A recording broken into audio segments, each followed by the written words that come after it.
Saudara-saudari semuanya, Shalom Alaikum. Tema kita sekarang adalah Alkitab tak bisa sendirian. Sebab kalau Alkitab sendirian, itu dalam bahasa Latin disebut sola scriptura. Sola itu satu-satunya atau sendirian, scriptura itu Alkitab. Nah, pemahaman sola scriptura itu dianut oleh sekte-sekte yang keluar dari gereja Katolik, yaitu komunitas-komunitas gerejawi Protestan, tetapi itu tidak dianut oleh gereja Katolik. Sola Scriptura merupakan ajaran yang baru muncul pada abad ke-16. Sementara itu, gereja Katolik sudah berdiri sejak abad awal karena didirikan langsung oleh Sang Kristus di atas batu karang ini, aku akan mendirikan gerejaku. Yang disebut batu karang adalah Rasul Petrus. Maka karena gereja Katolik nyambung sampai zaman para rasul, sejarahnya dapat dilacak sampai zaman para rasul, landasan-landasan, fondasi-fondasi pentingnya bagaimana ajaran iman Katolik terbentuk harus dilacak sampai zaman para rasul, bukan hanya sampai abad-abad yang sudah ke sini atau abad 16, 18, 17, 19, ataupun 21. Tetapi harus kembali ke landasan iman 2000 tahun yang lalu.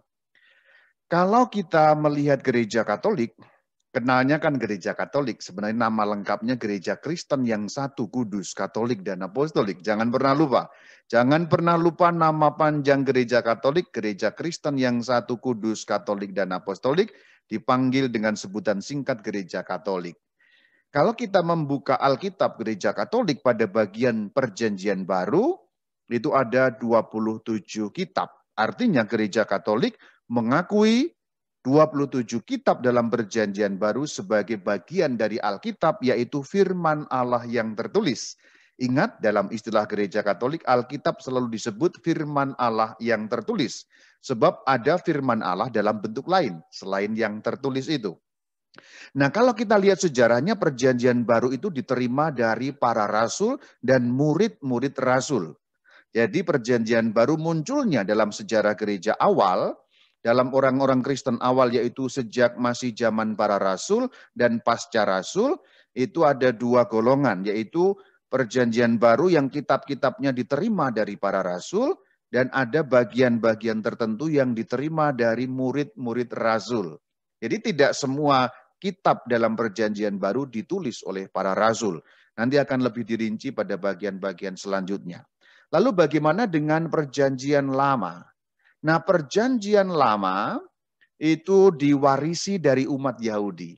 Nanti Anda juga bisa membuka channel YouTube Katkit, bagian playlist Perjanjian Lama. Anda dapat menyetel beberapa video yang menjelaskan bagaimana munculnya Perjanjian Lama, pemakaiannya, perkembangannya, dan seterusnya.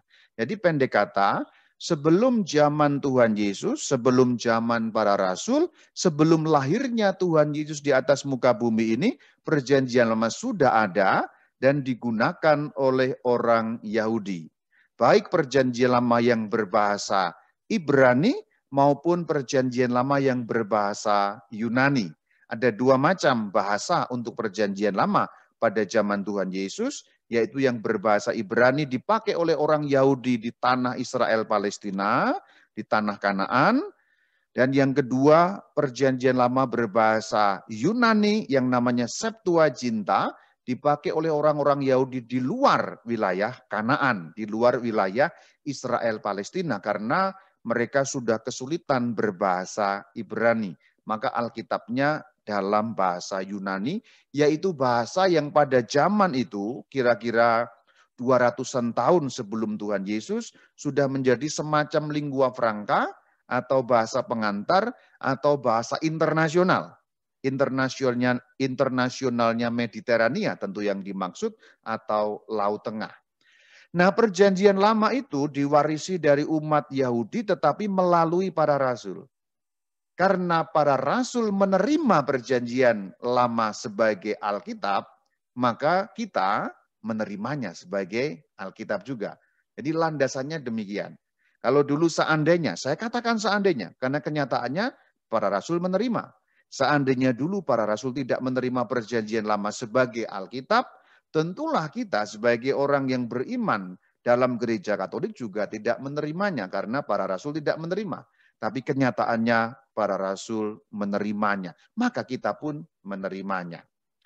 Nah, perjanjian lama sudah ada pada zaman Tuhan Yesus, bahkan sebelum Tuhan Yesus. Kita ingat bahwa beliau, Tuhan Yesus, pernah membaca perjanjian lama di dalam sinagoga, yaitu sinagoga di kampung halamannya di kota Nazaret. Itu diceritakan di dalam Lukas 4 ayat 16 dan seterusnya. Juga beliau pernah menjelaskan isi perjanjian lama kepada dua murid dalam perjalanan ke Emmaus. Yaitu apa? Yaitu pada saat beliau sudah bangkit dari kematian. Kita lihat beberapa ayat yang menunjukkan itu. Lukas 4, 16 dan 17. Ia datang ke Nazaret, tempat ia dibesarkan, dan menurut kebiasaannya pada hari Sabat, ia masuk ke rumah ibadat lalu berdiri hendak membaca dari Alkitab. Kepadanya diberikan kitab Nabi Yesaya. Jadi beliau pernah membaca kitab Nabi Yesaya, yaitu bagian Alkitab Perjanjian Lama. Saya memberi catatan pada ayat 16, kata Alkitab di situ belum dalam makna Alkitab seperti yang kita punya sekarang, perjanjian lama dan perjanjian baru, belum seperti itu. Karena pada zaman Tuhan Yesus, Alkitabnya ya barulah Alkitab perjanjian lama itu, karena perjanjian baru belum ada. Jadi catatan pada ayat 16, supaya kita tidak salah paham ketika membaca firman Tuhan dalam Lukas 4 ayat 16 itu, ada catatannya. Kemudian kalau kita melihat bagian terakhir dari Injil Lukas, Lukas 24 ayat 27, Sang Kristus menjelaskan perjanjian lama kepada dua murid. Ya, ini cerita tentang murid yang pulang ke Emmaus itu. Lalu ia menjelaskan kepada mereka apa yang tertulis tentang dia dalam seluruh kitab suci. Mulai dari kitab-kitab Musa dan segala kitab nabi-nabi. Nah, inilah yang dimaksud perjanjian lama juga. Jadi kata kitab suci dalam ayat 27, Lukas 24 itu belum mengacu atau belum merujuk pada Alkitab atau kitab suci yang kita punya sekarang. Belum seperti sekarang ini. Jadi Alkitab atau kitab suci yang dimaksud dalam ayat itu barulah Alkitab Perjanjian Lama. Itulah kenapa dikatakan kitab-kitab Musa. Kitab Musa berarti 5 kitab pertama. Mulai dari Kejadian, Keluaran itu 5 kitab pertama dan kitab nabi-nabi di bagian-bagian selanjutnya. Maka dikatakan kitab suci mulai dari kitab-kitab Musa dan kitab nabi-nabi. Injil ada atau belum pada waktu itu? Belum ada. Kisah para rasul apalagi? Surat-surat apalagi? Jadi harus ingat kata kitab suci di situ barulah maknanya perjanjian lama. Karena apa? Perjanjian baru belum ada, belum ditulis. Yang ada barulah perjanjian lama. Bahkan sampai Yesus Kristus naik ke surga, perjanjian baru bahkan belum ada bentuknya. Belum ada satu huruf pun yang dituliskan sebagai perjanjian baru, sebagai kitab atau surat dalam perjanjian baru. Jadi pada saat Sang Kristus naik ke surga ya belum ada. Inilah landasan-landasan awal. Maka saya mau mengatakan kepada saudara-saudari bahwa orang-orang Kristen awal pernah hidup tanpa perjanjian baru. Nah ini ingat baik-baik. Jadi orang-orang Kristen pada masa awal pernah hidup tanpa perjanjian baru. Itu menunjukkan, fakta itu menunjukkan bahwa yang terpenting bukan kitab. Atau dalam bahasa lain, bahwa kitab bukan yang satu-satunya penting dalam kehidupan iman orang Kristen sejak masa awal. Kalau Alkitab sebagai satu-satunya yang penting harusnya sudah langsung ada kan. Tapi ini belum ada. Karena memang ada banyak hal yang harus diwariskan sebagai warisan iman, bukan pertama-tama Alkitab. Lalu siapa penulis perjanjian baru? Ini juga kita mengulangi cerita-cerita yang sudah sering kita dengar, tapi saya segarkan kembali ingatan Anda mengenai siapa penulis perjanjian baru. Karena barangkali saking seringnya kita membaca, lupa siapa yang menulis perjanjian baru. Ada 4 Injil, penulisnya itu juga 4. Jadi Injil yang 4 itu dinamai seturut nama penulisnya. Yang pertama itu Matius, sesuai dengan urutannya, Markus, kemudian Lukas, dan Yohanes. Nah, kisah para rasul atau praksis apostolon, itu ditulis oleh orang yang sama dengan penulis Injil Lukas. Siapa penulis Injil Lukas? Tentu saja Lukas. Jadi itulah penulis-penulisnya. Kemudian surat-surat ditulis oleh beberapa orang. Surat-surat Paulus ya ditulis oleh Paulus, beberapa ditulis oleh murid-muridnya. Yakobus menulis juga surat, Petrus menulis surat, Yohanes juga menulis beberapa surat, dan Yudas. Tentu yang dimaksud di sini Yudas yang bukan Yudas Iskariot. Karena Yudas Iskariot begitu melihat Yesus sudah wafat, kemudian dia mengalami kematian dengan cara gantung diri itu. Nah, kitab Wahyu ditulis oleh orang yang sama dengan penulis Injil Yohanes dan surat-surat Yohanes. Jadi ada orang yang sama yang menulis Injil Yohanes, surat-surat Yohanes dan kitab Wahyu, yaitu Rasul Yohanes. Rasul Yohanes sering juga disebut Yohanes Penginjil karena menulis Injil. Dan kitab Wahyu juga sering disebut Wahyu kepada Yohanes karena memang ditulis oleh Yohanes. Di dalam kitab Wahyu justru eksplisit sekali penulisnya dinyatakan di sana seperti penulis surat-surat. Kan kalau kita membaca surat sangat jelas ya, surat dari siapa ditujukan kepada siapa. Jadi siapa penulis Perjanjian Baru? Jelasnya sebagian dari kitab-kitab Perjanjian Baru ditulis oleh para rasul. Sebagian yang lain ditulis oleh murid-muridnya rasul. Jadi tidak semua oleh para rasul, tidak. Contoh yang oleh murid-muridnya Rasul siapa? Kalau kita melihat 4 Injil, ini jangan sampai salah. Orang Katolik beberapa juga salah memahami. Dikira 4 Injil ditulis oleh Rasul. Tidak semua loh. Karena 12 Rasul itu ada daftarnya di dalam kitab-kitab Injil. Dan yang termasuk 12 Rasul hanya Matius dan Yohanes sebagai penulis Injil maksud saya. Berarti hanya 2 Injil yang ditulis oleh para rasul, yaitu Injil Matius dan Injil Yohanes. 2 Injil yang lain, yaitu Injil kedua dan Injil ketiga, Markus dan Lukas, itu ditulis oleh murid-muridnya rasul. Apakah ada bukti mengenai itu? Ada. Dalam tradisi suci, kapan-kapan saya akan jelaskan mengenai Markus dan Lukas, ada banyak bukti dalam tradisi suci yang menjelaskan siapa itu Markus, muridnya siapa, perbuatannya bagaimana, mengapa dia harus menulis Injil, dan lain sebagainya. Demikian juga Lukas. Kalau kita mencari dalam ayat-ayat Alkitab, Markus dan Lukas ya tidak ada. Dalam arti bagaimana sejarahnya mereka menulis Injil, mereka itu ikut siapa, mereka menjadi muridnya siapa, tidak terlalu jelas. Memang ada alusi-alusi di sana-sini sehingga dapat kita simpulkan, tapi Alkitab tidak lengkap menceritakan. Tapi kalau kita membuka tradisi suci, barulah menjadi jelas. Markus itu muridnya Rasul Petrus, bahkan Markus itu sampai ke Roma mengikuti pemimpin para rasul, sedangkan Lukas itu muridnya Rasul Paulus. Nah, kenyataan lain juga berbicara, yaitu pada kenyataannya tidak semua rasul menulis. Contoh yang menulis Injil saja hanya 2 orang. Matius sebagai rasul, Yohanes sebagai rasul. Kalau kita lihat rasul yang lain, Andreas menulis apa tidak? Andreas sama sekali tidak meninggalkan tulisan. Apa itu Injil, apa itu surat? Tidak ada. Andreas sama sekali tidak menulis surat.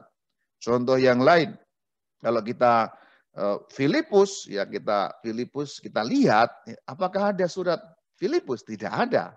Kalau dikatakan Filipi itu bukan Filipus, tetapi itu nama tempat Filipi. Suratnya dari Rasul Paulus, tetapi Rasul Filipus itu tidak menuliskan surat. Bartolomeus, apakah menuliskan surat atau Injil? Tidak juga. Tidak ada Injil Bartolomeus, tidak ada surat Bartolomeus. Jadi kalau mereka yang tidak menulis berbuat apa? Ini kan pertanyaannya. Nah, ini penting sekali untuk mengetahui duduk perkara mengenai Alkitab. Sehingga kalau ini dipahami, maka kita tidak mungkin akan jatuh ke dalam pola sola scriptura atau pemikiran sola scriptura. Pemikiran sola scriptura itu pemikiran yang muncul karena orang melupakan akar-akar sejarah terbentuknya Alkitab. Menganggap Alkitab itu begitu saja datang, tidak ada prosesnya, ini satu-satunya yang harus dipegang sebagai firman Tuhan. Oh tidak, saudara. Nah, para rasul yang tidak menulis maupun yang menulis, Ada satu hal yang diperbuat sama, yaitu setia kepada perintah sang guru mewartakan ajarannya. Itu tertulis dalam Matius 28 ayat 19 sampai 20.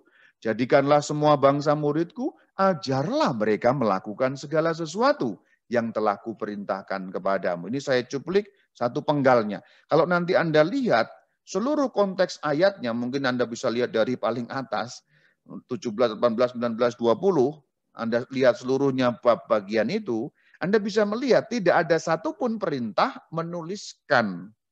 Nah, tidak ada. Jadi tidak ada perintah menuliskan yang telah diajarkan oleh Tuhan Yesus. Tetapi yang ada adalah perintah mengajarkan. Maka lihat, ajarlah mereka. Tidak ada tuliskanlah untuk mereka, tidak ada. Maka mereka, para rasul tadi, prioritasnya adalah menyebarkan ajaran Tuhan Yesus, bukan menulis. Karena menulis bukan prioritas mereka. Menulis baru belakangan nanti. Jadi aksi pertama para rasul bukan menulis kitab, tetapi mereka mengajar. Jadi iman kita dalam iman Katolik ini, basisnya bukan kitab, saudara. Bukan kitabnya ada dulu, baru kemudian imannya ada, tetapi imannya ada dulu, baru kemudian dituliskan. Kitab itu kesaksian atas apa yang sudah terjadi. Bukan dalam arti tertentu, misalnya mirip seperti agama yang lain. Ya, saya tidak sebut mereknya, nanti dikira penistaan agama. Yang kitabnya datang dulu, baru ada ajarannya. Bukan. Iman Katolik tidak seperti itu. Tidak bersumber pada kitab, atau tidak berpola, atau tidak berakar pada kitab, tetapi pada pribadi dan peristiwa. Kalau kita kembali ke zaman Tuhan Yesus, jadi pada saat Sang Kristus mengajar, kan tidak ada kitab yang dibawa. Jadi jangan membayangkan Yesus bawa kitab kemana-mana, tidak ada kitabnya. Tapi berpusat pada pribadi dan peristiwa. Pada saat Sang Kristus pribadinya siapa? Ya Sang Kristus sendiri, Yesus dari Nazaret. Peristiwanya apa? Ya peristiwa yang dilakukan terjadi pada diri Yesus Kristus, apapun itu. Nanti pada saat beliau sudah naik ke surga, para rasul juga menyampaikan ajaran itu. Lalu pusatnya juga bukan kitab, tapi pribadi dan peristiwa. Pribadi siapa? Tetap pribadi Yesus, tetapi dalam hal ini disampaikan oleh para rasul dengan peristiwa-peristiwa dan pengajaran-pengajaran itu. Jadi pribadi dan peristiwa, bukan buku, bukan kitab. Nah ini perbedaan cara menalar. Karena kalau ini gagal menalar sebagai orang Katolik, kita gagal paham memahami inti atau bagian-bagian pokok-pokok dalam iman kita. Orang Katolik ada yang membayangkan bahwa kitabnya itu ada dulu, seperti manual book. Alkitab sama sekali bukan manual book. Tapi itu kesaksian tentang apa yang sudah terjadi. Maka kalau kita membuka kitab Injil, dituliskannya belakangan, terjadinya sudah. Kisah para rasul juga demikian. Dituliskannya belakangan, kejadiannya sudah. Jadi Alkitab firman Allah yang tertulis, tapi merupakan kesaksian atas apa yang sudah terjadi sebelumnya. Para rasul mengajar, itu diceritakan dalam kisah para rasul. Ngajarnya duluan, baru nanti kitab tentang itu baru ada. Dan para rasul sangat tekun mengajar. Kita bisa lihat berbagai nas mengenai itu. Kisah Rasul 2, 3, 4, dan seterusnya, dan banyak sekali para rasul mengajar. Malah tidak ada satupun yang mengatakan, misalnya Rasul Yohanes menulis kitab, tidak ada cerita itu. Jadi menulis bukan prioritas bagi para rasul. Nah memang sudah ada juga penggunaan kitab pada waktu itu, tetapi kitab perjanjian lama. Jadi para rasul itu menggunakan kitab-kitab perjanjian lama untuk apa? Untuk menjelaskan mengenai Sang Mesias. Contoh ketika Rasul Petrus atau Rasul Paulus pada saat Pentakosta misalnya, Rasul Petrus menjelaskan mengenai kedatangan Sang Kristus, Mesias. Mesias sudah datang loh, ayat-ayatnya di sini di perjanjian lama, nubuat-nubuatnya begini, terpenuhinya begini. Kurang lebih polanya seperti itu. Nanti pada saat Rasul Paulus juga menjelaskan kepada orang-orang Yahudi di sinagoga-sinagoga, demikian juga. Dia membacakan perjanjian lama, ini nubuatnya begini loh, pemenuhannya begini. Yaitu di dalam diri Yesus Kristus, Sang Mesias. Sang Mesias telah datang, itulah inti dari pewartaan para rasul. Para rasul, kenapa menggunakan perjanjian lama? Karena awal-awalnya yang diberi cerita atau yang diberi warta, pekabaran iman adalah orang Yahudi. Dan orang Yahudi kan memegang erat nubuat-nubuat dalam perjanjian lama. Dan mereka menunggu datangnya Sang Mesias. Maka dengan membacakan perjanjian lama, menyampaikan nubuat-nubuat dalam perjanjian lama, para rasul ingin menyatakan nubuat-nubuat ini telah terpenuhi pada diri Yesus dari Nazaret, Sang Mesias yang sudah datang. Itu maksudnya. Jadi nyambungnya ke situ. Perjanjian baru belum ada. Jadi memakai perjanjian lama untuk menunjukkan ini loh ayatnya yang sudah terpenuhi di sini loh. Di diri Yesus Kristus. Kurang lebih seperti itu. Itu pun terjadi kalau mereka di rumah ibadah. Kalau mengajar di tempat lain ya tentu tidak pakai kitab. Contohnya Rasul Petrus ketika berhomili di kota suci Yerusalem pada hari Pentakosta, pada bab yang kedua kisah para rasul, tentu tidak ada kitab yang dibawa. Tapi berbicara begitu saja meskipun memang mengutip ayat-ayat dalam perjanjian lama untuk menyampaikan nubuat tadi. Jadi jelas Sang Mesias tidak menyuruh rasul menulis, bahkan tidak ada. Jadi nanti kalau ada yang kemudian rasul atau muridnya rasul menulis, ini merupakan tanda petik, saya katakan tanda petik. Kreativitas mereka sendiri. Dengan tujuan tertentu tentu saja. Dan kita yakin di dalam iman Katolik, kehendak mereka itu dinaungi oleh Roh Kudus tentu saja. Mereka menulis dengan keinginan mereka menulis dengan kehendak mereka dan dengan kemampuan manusiawi mereka, tetapi isi kebenaran imannya dijamin oleh Roh Kudus. Nah ini asik konsepnya. Jadi Alkitab itu ditulis benar-benar dengan pikiran manusia, dengan kemampuan manusia, yaitu para penulis suci tadi itu, dengan kehendak untuk menuliskan, tetapi isi kebenaran imannya dituntun oleh Roh Kudus. Sehingga para rasul tidak akan menuliskan sesuatu yang salah secara iman, secara ajaran iman. Itu yang kita lihat apa yang terjadi. Jadi sebenarnya tidak ada perintah menulis, nanti kemudian pertanggungjawabannya dapat kita lihat contohnya dalam Injil Lukas. Pada pasal yang pertama, ayat pertama sampai 3 dan 4 itu jelas kenapa Lukas menulis. Dan itu semuanya sama, seperti itu maksudnya. Juga dalam bagian terakhir dari Injil Yohanes juga ada suatu pertanggungjawaban kenapa Yohanes menulis kitab, mencatat semuanya. Jadi sebenarnya itu karena kehendak mereka sendiri supaya iman kepada Yesus Kristus dapat diteruskan di tempat-tempat yang jauh yang mungkin tidak pernah bertemu dengan para rasul. Nah itu. Kalau yang pada waktu itu bertemu kan nggak perlu kitab sebenarnya. Perhatikan kalau kita hidup di zaman itu di Roma misalnya, ketemu dengan Rasul Petrus, apakah kita perlu kitab? Kan tidak. Kita tidak perlu Injil, karena Rasul Petrus, tanda petik Injil yang berjalan. Kalau kita di Roma ketemu Rasul Paulus misalnya, apakah kita perlu Injil sebagai kitab, Injil sebagai buku? Tidak. Karena Rasul Paulus, tanda petik Injil yang berjalan. Demikian juga rasul-rasul yang lain, Injil yang berjalan. Tidak penting ada kitab, karena orangnya masih hidup, dan orang itu saksi mata yang layak dipercaya. Kenapa? Karena mereka hidup bersama dengan Sang Kristus, bersama-sama dengan Sang Kristus, melakukan tindakan-tindakan bersama dengan Sang Kristus, mencontoh teladan perkataan dari Sang Kristus sendiri ketika mereka menjadi saksi mata kehidupan Sang Kristus. Nah itu, jadi mereka ini saksi mata, maka untuk apa kitab? Kita bisa membayangkan, kita kembali ke 2000 tahun yang lalu, hidup di Roma, ketemu Rasul Petrus. Untuk apa kitab Injil tidak berguna kan? Nah itu sebenarnya begitu. Jadi ada suatu masa orang Kristen awal hidup tanpa Injil tertulis.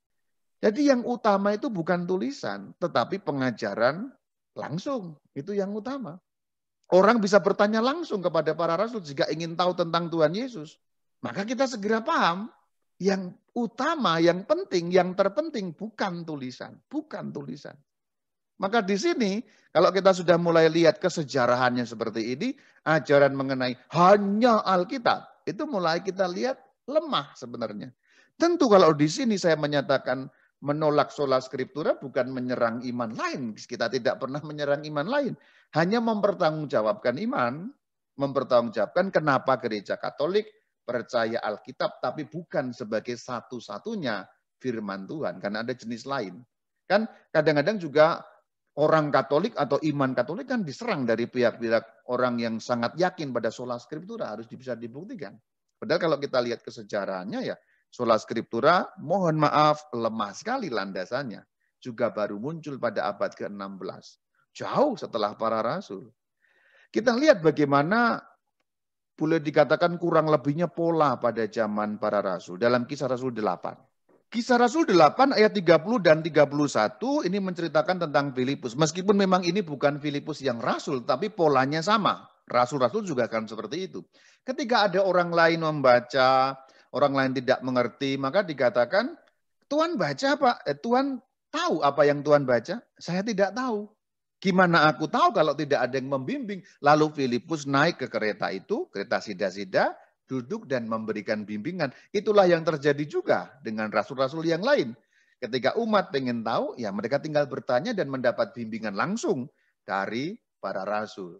Maka pada bagian awal, hidup orang-orang Kristen yang masih mengalami para rasul, dan juga beberapa tahun setelahnya, mereka mendengar Injil dalam arti aslinya. Injil itu kan euangelion.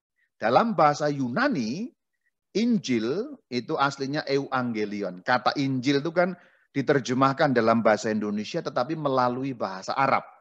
Jadi aslinya euangelion, itu bahasa Yunani, diterjemahkan ke dalam bahasa Latin evangelium, dioper saja sebenarnya, jadi evangelium. Kemudian orang Arab mengatakan Injil, nah kita orang Indonesia menyerap itu Injil, tapi kata aslinya euangelion. Apa itu euangelion? Dari dua kata, eu artinya baik, angelion kabar. Jadi euangelion itu artinya kabar baik. Setiap kali yang kata eu itu pasti artinya baik. Karena di dalam bahasa Yunani eu artinya baik. Euthanasia, eu baik, thanasia, thanatos mati, mati secara baik.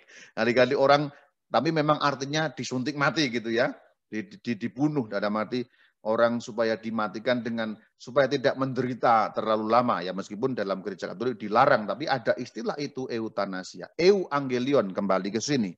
Euangelion artinya kabar baik. Jadi Injil awal itu bukan tertulis. Injil itu awalnya itu kabar, cerita lisan, tidak ada buku atau kitab sebagai Injil. Jadi Injil, kata Injil itu maknanya sekurang-kurangnya 3. 1, kabar dalam arti lisan. 2, dalam arti tertulis. Yang ketiga, jenis sastra tertentu yang menceritakan Yesus Kristus. Jadi paling kurang punya 3 arti di situ. Dan zaman para rasul itu Injil berupa kabar. Kenapa kabarnya disebut baik? Karena memang kabarnya kabar yang baik, yaitu apa? Firman Allah yang menjadi manusia turun dari surga ke bumi untuk membawa manusia kembali ke surga. Ini bagus kalimatnya. Kenapa Injil disebut baik, kabar yang baik? Karena isinya baik. Apa itu isi yang baik? Yaitu isinya tentang firman Allah yang menjadi manusia, turun dari surga ke bumi untuk membawa manusia dari bumi kembali ke surga. Nah itu. Jadi firman Allah menjadi manusia turun dari atas ke bawah untuk membawa manusia yang di bawah kembali ke atas, yaitu ke surga. Firman yang menjadi manusia adalah Yesus dari Nazaret. Ini ayatnya di dalam Yohanes 1 ayat yang ke-14. Et verbum caro factum est, yang artinya dan firman itu telah menjadi manusia. Logos sarx egeneto dalam bahasa Yunaninya. Nah setelah Pentakosta pun demikian. Jadi pada zaman Tuhan Yesus juga tidak ada. Setelah Pentakosta juga belum ada. Jadi kalau kita lihat rasul-rasul kesana kesini itu tidak ada yang bawa kitab Injil. Sebagaimana dipersepsi oleh beberapa kelompok di luar Katolik. Ada kelompok tertentu di luar Katolik yang mempersepsi atau menggambarkan atau agama tertentu atau kepercayaan tertentu, saya tidak sebutkan supaya nggak dikira penistaan agama nanti ya. Ada yang mempersepsi Yesus Kristus itu kemana-mana bawa kitab Injil gitu loh. Para rasul kemana-mana bawa kitab Injil, tidak ada, tidak satu pun rasul membawa kitab Injil, kan memang belum ada Injilnya. Kenapa kok demikian? Karena kabar baik tadi tersimpan dalam hati mereka. Apa maksudnya tersimpan dalam hati mereka? Ya mereka ini kan saksi mata, tahu semua sudah. Bahkan setelah mereka mengalami kebangkitan Sang Kristus, mereka diajar ulang oleh Sang Kristus 40 hari. Boleh dikatakan diperdalam pelajarannya, yang dulu belum mengerti, sekarang mengerti setelah kebangkitan Sang Kristus. Dulu selama 3 tahun itu sulit sekali mereka paham. Dalam kurun waktu 40 hari, yaitu pada masa penambakan Sang Kristus, ajaran-ajaran kembali disampaikan dan mereka mengerti dalam terang kebangkitan. Yang dulu belum dipahami, sekarang kemudian sudah mereka pahami. Disempurnakan oleh apa? Oleh turunnya Roh Kudus. Jadi itu berlapis-lapis. Diajar 3 kali sebenarnya. Pertama, ketika Yesus Kristus masih hidup di dunia. Kedua, setelah beliau bangkit selama 40 hari, itu diajar secara intensif. Ketiga, setelah mendapatkan kuasa Roh Kudus, di mana disebutkan dalam Injil Yohanes, nanti akan mengingatkan semua yang telah dikatakan oleh Sang Kristus. Jadi tiga kali. Awalnya masih on, masih ketika hidup bersama dengan Sang Kristus, kan banyak nggak ngertinya mereka. Tapi dalam masa 40 hari itu ngerti sekali mereka, karena memang sudah menyaksikan Sang Kristus yang bangkit, diberi penambahan. Lalu disempurnakan dengan turunnya Roh Kudus. Ingat semua, disegel seluruh ingatan, seluruh kabar, seluruh ajaran yang disampaikan Sang Kristus itu dalam hati para rasul. Dan kemana-mana mereka mewartakan kabar secara lisan. Dan karena para rasul adalah saksi mata, maka mereka dapat dipercaya karena mendapat mandat dari Sang Kristus.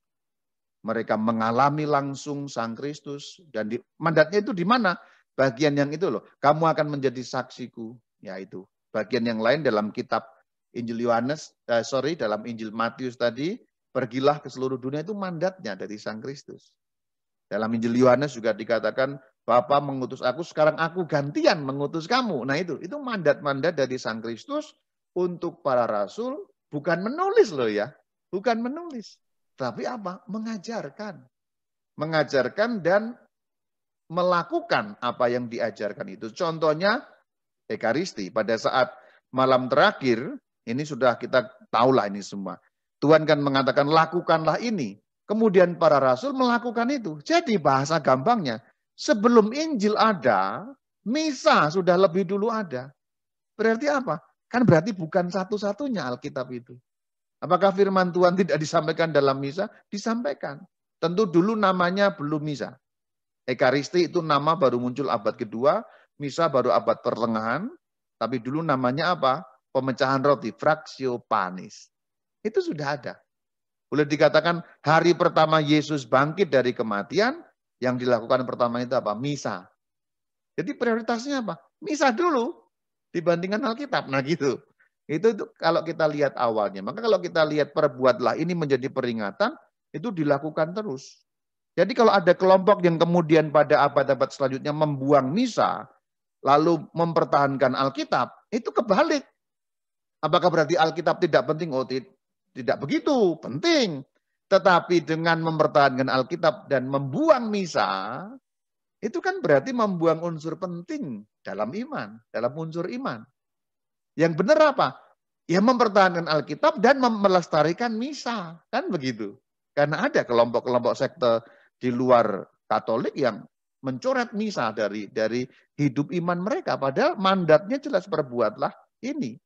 Kalau mau pakai perbandingan tentunya tidak boleh begini ya, karena ini juga harus dilestarikan, ini juga harus dilestarikan. Tapi kalau pakai bahasa perbandingan, ya ini tidak boleh, tapi ini lucu-lucuan tapi serius gitu ya. Di dalam perintah Yesus Kristus, kumpulan perintah itu justru yang ada perintah misa. Tapi perintah menulis kitab malah tidak ada. Perintah membaca kitab malah tidak ada.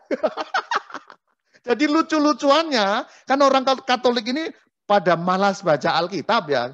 Ya, sebagian orang Katolik, tidak semuanya ya. Jadi lucu-lucuannya adalah, kalau Anda malas baca Alkitab, tenang saja. Tidak pernah diperintahkan oleh Tuhan Yesus. Tentu ini harus dianggap sebagai lucu-lucuan ya. Jangan dianggap saya mempromosikan jangan baca Alkitab. Ya bukan. Tapi dalam arti, yang diberi perintah itu misalah, perbuatlah ini. Jadi kalau Anda nggak misa, itu melanggar perintah. Tapi kalau nggak baca Alkitab, ya, oke lah. Gitu. Ini sekali lagi harus dianggap sebagai lucu-lucuan tapi serius ya. Artinya apa? Perintah tidak ada, bacalah itu tidak ada. Hanya memang kalau kita mau kenal Kristus lebih dalam, memang harus baca Alkitab, itu benar. Tapi tidak ada bacalah firmanku atau bacalah Injilku, itu tidak ada. Tapi perbuatlah ini, yaitu merayakan misa, ada. Nah ini loh, logika seperti ini kan harus kita kembangkan dalam pemikiran kita sebagai orang Katolik. Sehingga tidak hanya Alkitab, Alkitab, Alkitab penting. Tetapi bukan satu-satunya. Ini seperti ini selalu akan terus saya tekankan karena ini landasan yang sangat awal sekali untuk memahami iman Katolik. Sekarang menerima apa yang lisan dan ajaran yang lisan itu bersumber dari sumber yang layak dipercaya. Kemudian kan dituliskan. Setelah ajaran itu dilisankan kemana-mana, dituliskan kan kemudian. Nah di antara para rasul itu ada yang kemudian menulis. Contoh tadi itu Matius dan Yohanes kan menulis. Tetapi ada juga yang bukan rasul, yaitu Markus dan Lukas. Alasannya apa? Tujuannya apa mereka menulis? Nah, Lukas memberi kita keterangan tujuan menulis, agar kita tahu apa yang diajarkan kepada kita tentang Yesus Kristus itu sungguh benar. Lukas 1, ayat 1 sampai 4. Jadi itulah tujuannya mereka menulis. Menyampaikan firman Tuhan itu supaya kita tahu itu benar yang diajarkan kepada kita. Memberikan kita pengajaran mengenai itu. Jadi tulisan tentang Tuhan Yesus, dalam hal ini contohnya Injil, itu untuk mengetahui bahwa itu semua benar. Dan tulisan itu tidak pernah bermaksud mencatat secara rinci perkataan dan perbuatan Tuhan Yesus. Berarti apa? Kalau tidak mencatat secara rinci, ada yang tidak dicatat, kan begitu. Jadi ada yang tidak dicatat. Itulah kenapa ajaran tertulis, yaitu yang sudah dituliskan tadi itu, tidak menggeser kedudukan ajaran lisan. Kedua-duanya tetap berjalan karena awalnya lisan, kemudian ada yang ditulis, tapi tidak semua dituliskan masalahnya. Nah gitu loh. Jadi ajaran lisan tetap punya otoritas yang besar. Dan ini berjalan dua barengan gitu. Contoh yang lisan tadi itu, ya itu. Contohnya perayaan Ekaristi, cara merayakan perjamuan tadi itu, lakukanlah ini. Nah, bagaimana melakukannya? Kan pertanyaannya begitu. Lakukanlah ini untuk mengenangkan daku. Kan tidak ada petunjuk melakukannya. Maka diberi ajaran yang lisan untuk dipraktekkan, untuk dilaksanakan. Itu klop dengan Injil Yohanes 20 ayat 30. Memang masih banyak tanda lain yang dibuat Yesus di depan mata murid-muridnya yang tidak tercatat dalam kitab ini. Jadi ada yang tidak tercatat. Ada yang tersimpan dalam ajaran lisan. Yohanes 21, 25. Masih banyak hal lain yang diperbuat Yesus. Tetapi jikalau harus ditulis dan seterusnya. Jikalau berarti kebalikannya.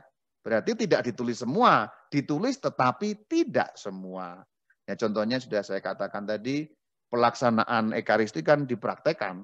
Tidak dituliskan, tapi dilaksanakan. Memang pada abad-abad selanjutnya memang kemudian ditulis, itu betul.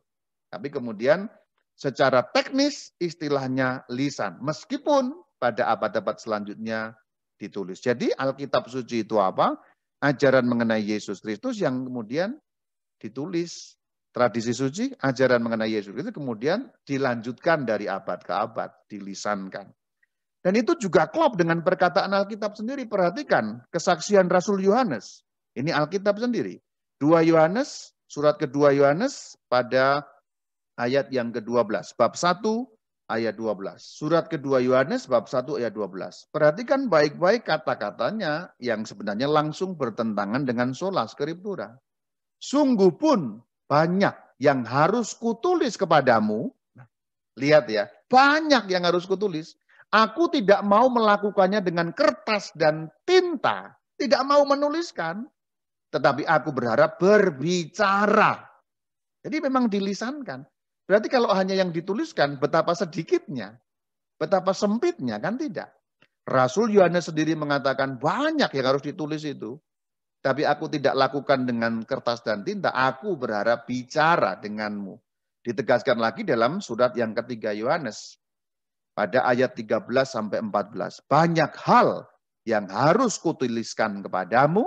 Tetapi aku tidak mau menulis kepadamu dengan tinta dan pena. Aku harap berbicara berhadapan muka. Untuk apa? Rasul Yohanes berbicara berhadapan muka. Supaya bisa menyampaikan ajaran yang lisan itu.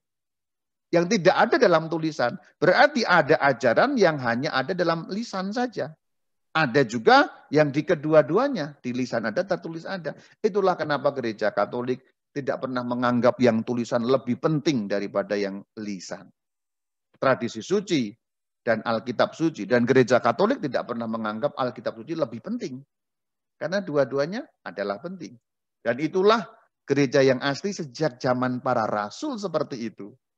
Kalau gereja zaman para rasul seperti itu, dan gereja Katolik sampai hari ini masih seperti itu, bukankah gereja Katolik dengan demikian yang setia kepada bentuk sejak zaman para rasul, sikap sejak zaman para rasul, ajaran sejak zaman para rasul, pola ajaran sejak zaman para rasul. Karena para rasul seperti itu. Orang-orang Kristen perdana seperti itu. Kalau gereja Katolik seperti itu, bukankah ini gereja yang sama kalau demikian? Ya berarti yang hanya mengandalkan tulisan, ya saya tidak bisa menjawab. Tapi mungkin mereka sudah berkreativitas dengan itu kan. Dengan demikian kan seperti itu. Maka saudara-saudari, di dalam hal ini sesungguhnya, hal ini perlu kita pahami juga dalam kerangka menurut surat Rasul Paulus yang dituliskan kepada orang di Tesalonika pada surat yang kedua. 2 Tesalonika pada pasal kedua ayat 15. Sebab itu berdirilah teguh, berpeganglah pada ajaran-ajaran yang kamu terima dari kami, baik secara lisan maupun secara tertulis. Dalam istilah teknis, yang lisan itu kita bisa baca sebagai tradisi suci, yang tertulis kita bisa baca secara teknis sebagai Alkitab. Maka ayat ini bisa dibaca. Berdirilah teguh dan berpeganglah pada ajaran-ajaran yang kamu terima dari kami, baik dalam tradisi suci maupun dalam Alkitab suci. Jadi sebenarnya ini mau menunjukkan saudara-saudari bahwa sesungguhnya sejak zaman para rasul seperti itu, hari ini seperti itu, sampai terus nanti akhir zaman dan masih akan seperti itu, seperti sejak semula. Maka tanpa ajaran lisan atau tanpa tradisi, ajaran tertulis tanda petik tidak lengkap. Alkitab harus bersama tradisi suci menjadi sumber iman Kristen. Alkitab tidak bisa sendirian. Maka judulnya hari ini adalah Alkitab tidak bisa sendirian dengan maksud itu. Sehingga kita tidak hanya melulu cari ayat-ayat. Karena apa? Karena memang tidak bisa satu-satunya yang dipegang. Shalom Alaikum.